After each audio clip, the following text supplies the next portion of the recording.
তথ্য ও সম্প্রচার মন্ত্রী জহিরুদ্দিন স্বপনের সঙ্গে সৌজন্য সাক্ষাৎ করেছেন বাংলাদেশে নিযুক্ত পাকিস্তানের হাই কমিশনার ইমরান হায়দার। সাক্ষাতে পারস্পরিক সম্পর্ক ও দুই দেশের গণমাধ্যম, সংস্কৃতি ও জ্ঞানভিত্তিক সহযোগিতা জোরদার করার বিভিন্ন বিষয় নিয়ে আলোচনা হয়।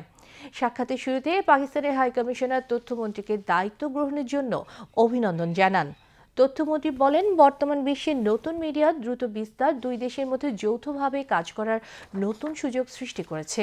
পারস্পরিক স্বার্থের ভিত্তিতে ভবিষ্যতে গণমাধ্যম খাতে সহযোগিতার নতুন ক্ষেত্র চিহ্নিত করা হবে বলে তিনি আশাবাদ ব্যক্ত করেন। এ সময় তারা দুই দেশের জনগণের মধ্যে যোগাযোগ বৃদ্ধির উপর গুরুত্ব আরোপ করেন। সাক্ষাতে দ্বিপাক্ষিক সাংস্কৃতিক বিনিময়, বিশেষ করে শিল্পী ও অভিনয় শিল্পীদের পারস্পরিক সফর এবং যৌথ প্রযোজনার সম্ভাবনাও আলোচনায় উঠে আসে।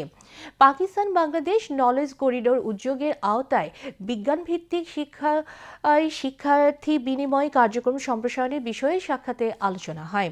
এ সময় বাংলাদেশ সংবাদ সংস্থা এবং পাকিস্তানের রাষ্ট্রীয় সংবাদ সংস্থা অ্যাসোসিয়েটেড প্রেস অব পাকিস্তানের মধ্যে বিদ্যমান সহযোগিতা আরও শক্তিশালী করার বিষয়ে আলোচনা হয়। হাই কমিশনার মন্ত্রীকে পাকিস্তান সফরের আমন্ত্রণ জানান এবং এই ধরনের সফরের মাধ্যমে দ্বিপাক্ষিক সম্পর্ক আরও জোরদার হবে বলে আশাবাদ ব্যক্ত করেন।